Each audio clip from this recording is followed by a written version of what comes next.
You're gambling with World War III. You're gambling with World War III. And what you're doing is very disrespectful to the country, this country, that's backed you far more than a lot of people said they should have. Here is the full argument between President Zelensky and President Trump in the Oval Office, and then I'll give my thoughts. So look, for 4 years in the United States of America, we had a president who stood up at press conferences and talked tough about Vladimir Putin, and then Putin invaded Ukraine and destroyed a significant chunk of the country. The path to peace and the path to prosperity is maybe engaging in diplomacy. We tried the pathway of Joe Biden of thumping our chest and pretending that the President of the United States' words mattered more than the President of the United States' actions. What makes America a good country is America engaging in diplomacy. That's what President Trump is doing. Can I ask you? Sure. Yeah? Yeah. Okay. So he occupied our parts, big parts of Ukraine, part of East and Crimea. So he occupied it on 2014. So during a lot of years, so I'm not speaking about just Biden, but those time was Obama, then President Obama, then President Trump, then President Biden, now President Trump, and God bless, now President Trump will stop him. But during 2014, nobody stopped him. He just occupied and took. He killed people. You know what the contact line? 2015. 2014. 2014 and 2014. 2014. Yeah. So I was not here. Yeah, but that's exactly right. Yes, but during 2014 till 2022, yeah, the situation the same. The people have been dying on the contact line. Nobody stopped him. You know that we had conversations with him, a lot of conversation, my bilateral conversation, and we signed with him, me, like a new president. In 2019, I signed with him the deal. I signed with him, Macron and Merkel, we signed ceasefire. Ceasefire. All of them told me that he will never go. We signed with him with gas contract. Gas contract. Yes, but after that, he broken this ceasefire. He killed our people and he didn't exchange prisoners. We signed the exchange of prisoners, but he didn't do it. What kind of diplomacy, JD, you are speaking about? What do you mean? I'm talking about the kind of diplomacy that's going to end the destruction of your country. Yes, but if you Mr. President, with respect, I think it's disrespectful for you to come into the Oval Office and try to litigate this in front of the American media. Right now, you guys are going around and forcing conscripts to the front lines because you have manpower problems. You should be thanking the President for trying to bring an end to this conflict. Have you ever been to Ukraine that you say what problems we have? I have been to. Come once. I've actually watched and seen the stories, and I know what happens is you bring them on a propaganda tour, Mr. President.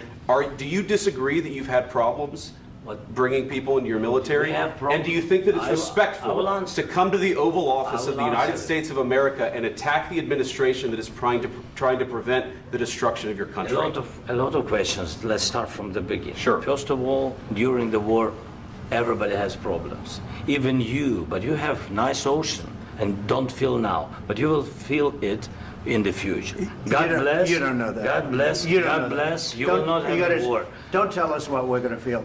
We're trying to solve a problem. Don't tell us what we're going to feel. I'm not telling you. Because you're in no position to dictate that. That's exactly what you're doing. You're in no position to dictate what we're going to feel. We're going to feel very good. You will feel influence. We're going to feel very good and very strong. You will feel influence. You're right now not in a very good position. You've allowed yourself to be in a very bad position, and he happens to be right about it. From the very beginning of the war. You're not in a good position. You don't have the cards right now. With us, you start having cards. Right now, you don't. You're playing cards. You're playing cards. You're gambling with the lives of millions of people. You're gambling with World War III. You're gambling with World War III. And what you're doing is very disrespectful to the country, this country, that's backed you far more than a lot of people said they should have. Have you said thank you once? This entire meeting? No, in this entire meeting, have you said thank you? You went to Pennsylvania and campaigned for the opposition in October. Offer some words of appreciation for the United States of America and the president who's trying to save your country.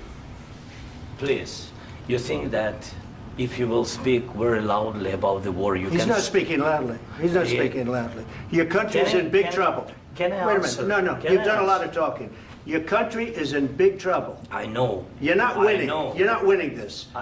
You have a damn good chance of we are coming out staying, okay because of Mr. us. President, we are staying in our country, staying strong from the very beginning of the war. We've been alone, and we are thankful. I said thanks You haven't in been this alone. cabinet, You and haven't not been only alone. in this cabinet. We gave you, through I this said stupid president, $350 billion. You voted we gave for you your military president. equipment, You and you voted men for are your brave, president. but they had to use our military. What about if you didn't have You our invited military me- equipment, you invited if me you to didn't speak- have our military equipment, this war would have been over in 2 weeks. In 3 okay? days, I heard it from Putin. In 3 days, this is something Maybe new. less. In 2 weeks, of course, yes. It's going to be a very hard thing to do business like this. I Again, tell you. just say thank you. I said a lot of times thank you to American people. Accept that there are disagreements, and let's go litigate those disagreements rather than trying to fight it out in the American media when you're wrong. We know that you're wrong. But you see, I think it's good for the American people to see what's going on. I understand, sir. I think it's I very understand. important. That's why I kept this going so long. You have to be thankful. You don't have the I'm cards. thankful. You're buried there. Your people are dying. tell you You're again, running I low know. on soldiers. Don't- Listen, don't please, you're running Mr. low on President. soldiers. It would be a damn good thing. Mr. And then President. then you tell us, I don't want a ceasefire. I don't want a ceasefire. I want to go and I want this. Look, if you could get a ceasefire right now, I tell you, you take it so the bullets stop flying and your men stop getting killed. Of course, we want to stop the war. But you're I saying said- you don't want a ceasefire. But I said to you, I want a ceasefire. with guarantees. Because you'll get a ceasefire faster than an agreement. Ask our people about ceasefire, what they think. That wasn't doesn't with matter me. for you what- That what wasn't this with me. means. It That was wasn't with with you. a guy named Biden who was not a smart person. This That is was your, with, this that was is with your Obama. president. It was your president. Excuse me. That was with Obama, who gave you sheets, and I gave you javelins. Yes. I gave you the javelins to take out all those tanks. Obama gave you sheets. In fact, the statement is Obama gave sheets and Trump gave javelins. You got to be more thankful, because let me tell you, you don't have the cards. With us, you have the cards. But without us, you don't have any cards. One more question to Mr. Vice President. I'm sorry. It's going to be a tough deal to make, Um, because the attitudes have to change. what if Russia breaks ceasefire? What if Russia breaks peace talks? What do you do then? I understand that it's a heated conversation right now. What are you but saying? what She's if asking, Russia- what if Russia Putin breaks the ceasefire? What if anything? What if a bomb drops on your head right now? But they have Okay? broken ceasefire What if they broke it? many I don't know. times. They broke it with Biden because Biden, they didn't respect him. They didn't respect Obama. They respect me. But what- Let me tell you, Putin went through a hell of a lot with me. He went through a phony witch hunt where they used him and Russia. Russia. You ever hear of that deal? That was a phony Hunter Biden, Joe Biden scam. Hillary Clinton, Shifty Adam Schiff. It was a Democrat scam. And he had to go through that. And he did go through it. We didn't end up in a war. And he went through it. He was accused of all that stuff. He had nothing to do with it. It came out of Hunter Biden's bathroom. It came out of Hunter Biden's bedroom. It was disgusting. And then they said, oh, the laptop from hell was made by Russia. The 51 agents. The whole thing was a scam. And he had to put up with that. He was being accused of all that stuff. All I can say is this. He might have broken deals with Obama and Bush, and he might have broken them with Biden. He did, maybe. Maybe he didn't. I don't know what happened. But he didn't break them with me. He wants to make a deal. I don't know if you can make a deal. The problem is, I've empowered you to be a tough guy. And I don't think you'd be a tough guy without the United States. And your people are very brave. But you're either going to make a deal or we're out. And if we're out, you'll fight it out. I don't think it's going to be pretty, but you'll fight it out. But you don't have the cards. But once we sign that deal, you're in a much better position. But you're not acting at all thankful. And that's not a nice thing. I'll be honest, that's not a nice thing. All right, now let's get into the analysis here. This video has actually put me in the odd position of having to actually defend the United States. Before we continue, for anyone who's confused, because there's a lot of comments out there saying that it was President Trump and the vice president that started a fight with Zelensky, let's see who actually started the fight. What makes America a good country is America engaging in diplomacy. That's what President Trump is doing. Can I ask you? Sure. Yeah? Yeah. Okay. So he occupied our parts, big parts of Ukraine, part of East and Crimea. So he occupied it on 2014. So during a lot of years, so I'm not speaking about just Biden, but those time was Obama, then President Obama, then President Trump, then President Biden, now President Trump, and God bless, now President Trump will stop him. But during 2014, nobody stopped him. He just occupied and took. He killed people. You know what the contact line? 2015. 2014. 2014 and 2015. 2014. Yeah. So I was, he killed. I was not here. Yeah, but That's exactly but- right. Yes, but during 2014 till 2022, yeah, the situation the same. The people have been dying on the contact line. Nobody stopped him. You know that we had conversations with him, a lot of conversation, my bilateral conversation, and we signed with him, me, like a new president. In 2019, I signed with him the deal. I signed with him, Macron and Merkel, we signed ceasefire. Ceasefire. All of them told me that he will never go. We signed with him with gas contract. Gas contract. Yes, but after that, he broken this ceasefire. He killed our people and he didn't exchange prisoners. We signed the exchange of prisoners, but he didn't do it. What kind of diplomacy, JD, you are speaking about? What do you mean? Zelensky 100% did not need to go there. What he did was essentially he told the vice president of the United States that, hey, you don't know what you're talking about. Now, it's one thing to do that behind closed doors when maybe negotiations can get a bit heated, but to do that in the American Oval Office, in front of the American media, and to essentially call both the president and the vice president incompetent, I mean, regardless if you're a Trump fan or not, regardless of whether or not you think he's an incompetent president, the fact is, if you're a ally to the United States or any nation for that matter, and when the United States has given you hundreds of billions of dollars, any disagreements you have should be made behind closed doors. This guy came to the Oval Office and called the vice president incompetent to his face. What kind of a reaction did he think he was going to get? One thing I love about this video is that it gives you insight into who Zelensky is and his mental state. This is a guy who for the last 4 years, the media has been valorizing. They've been portraying as a hero. Whenever he goes to some European country or the United States, they almost prostrate before him as some sort of heroic World War leader who's facing the Russians against all odds. And this right here goes to show you that this is a guy who is not capable of negotiating with anyone. This is a guy who wants perpetual war. President Trump was right to call him on his BS, which he did several times. Let's take a listen here. Everybody has problems, even you, but you have nice ocean and don't feel now, but you will feel it in the future. God bless. You don't know that. God bless. You don't God know that. bless. You will not have a war. Don't tell us what we're going to feel. We're trying to solve a problem. Don't tell us what we're going to feel. I'm not telling you. Because I'm you're in no answering on this position to question. dictate that. That's exactly Remember what this. you're doing. I'm not You're dictating. in no position to dictate what we're going to feel. You We're will- going to feel very you will good. feel influenced. We're going to feel very I'm good and telling very you, strong. You will feel influence. You're right now not in a very good position. You've allowed From the yourself very- to be in a from very the very bad position, beginning and he of the happens war. to be right about From the it. very beginning of the war. You're not in a Mr. good Brown, position. I You don't was have the saying- cards right now. With us, you start having not playing cards. cards. Right now, you I'm don't. very You're playing serious, cards. Mr. President. You're I'm playing very cards. serious. You're I'm gambling the with the president lives in of war. millions of people. Yes. Imagine the nerve here, and I really need you to understand what Zelensky just did and why Trump just got pissed off, because this was the first time that Trump responded to him aggressively.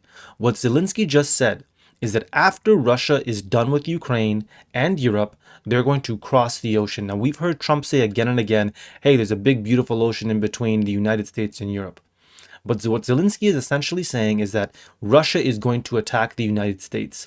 In effect, what he is telling the American people is that President Donald Trump is going to get you bombed. Because if you don't support and continue to give Ukraine hundreds of billions of dollars, if you don't go to World War III, Russia is going to bomb the United States. That's what Zelensky is trying to tell the American population. So understand, when I call him a weasel, he is a weasel. And President Donald Trump recognized it immediately. Who does this guy think he is to come to another country and to tell the population of that country that, hey, follow me and not your elected leader? Because that is what he's doing. And anyone who's trying to stand up for Zelensky here, I don't use this lightly, is quite frankly a traitor. Because you have to be. What he is trying to get the American population to do is to turn against their own world leaders. Now look, the United States is not innocent. They do this around the world constantly. But the point is, that's what Zelensky is trying to do. That's why Trump and the vice president are not having it. They're not going to allow this guy to talk to the American population and to tell them, hey, Trump is going to get you bombed. Follow me, not him. You're gambling with World War III. You're gambling with World War III. And what you're doing is very disrespectful to the country, this country, that's backed you far more than a lot of people said they should have. You're playing with World War III. That's the realest thing any president has said. For anyone who's a supporter of Zelensky or thinks that the United States should continue to back him and give him billions of dollars in military aid, understand that that's where this conflict is going to go. This guy does not give a damn about World War III. He doesn't care how many of your family members or friends die in a war, as long as he continues to receive billions of dollars. He was given $350 billion in military aid. $100 billion of that military aid disappeared. Where did it go? There were reports out there that Zelensky's mother-in-law apparently bought a multi-million-dollar house, and the reporter who reported on it suddenly died. Where did that $100 billion of missing aid go? Zelensky wants the war to continue. Why? Because he knows it's the only thing that keeps him in power right now, number one. And number two, he knows that the second the war ends, the money dries up. And the United States is out of there. Mr. President, we are staying in our country, staying strong from the very beginning of the war. We've been alone, and we are thankful. I said thanks you haven't in been this alone. cabinet. You haven't been alone. In this cabinet. We gave you, through this stupid president, $350 billion. You voted we gave for you your military president. equipment, You and you voted men for are your brave, president. but they had to use our military. What about we are If speaking? you didn't have You our invited military me- equipment, you invited if me you to didn't speak- have our military equipment, this war would have been over in 2 weeks. In 3 days, I heard it from Putin. In 3 days, this is something Maybe new. less. He literally says on American media that we've been fighting this war alone. And Trump amply and correctly replied, no, you have not. We've given you $350 billion. Now, why does Zelensky think he can get away with saying things like that on national television? We have been fighting this war alone. If Ukraine was fighting this war alone, the war would already be over. Russia would have already won. But Zelensky thinks he can get away with saying stuff like this because he's a warmonger. He thinks he can get away with saying stuff like this because up until now in the media, he's been handled with kitty gloves. Up until now in the media, they haven't wanted to actually call him out on any of his BS. And he's been able to get away with making himself look like a hero. And Trump exposed him not only as the puppy that he actually is, but the liar, the coward, and the warmonger that he actually is. Because without US aid, Zelensky would be nothing. And he's clearly bought into the media myth, the media BS story about him as being some sort of heroic figure, when in reality, he's a nobody. And this is the first time he's been confronted with being a nobody on national television. He tried to confront, he tried to ambush President Trump and the vice president here on national television and try and make them look like fools. He tried to basically go around them and get the American media to essentially villainize Trump, to villainize the vice president and try and get the American population on his side against the wishes of their elected leaders.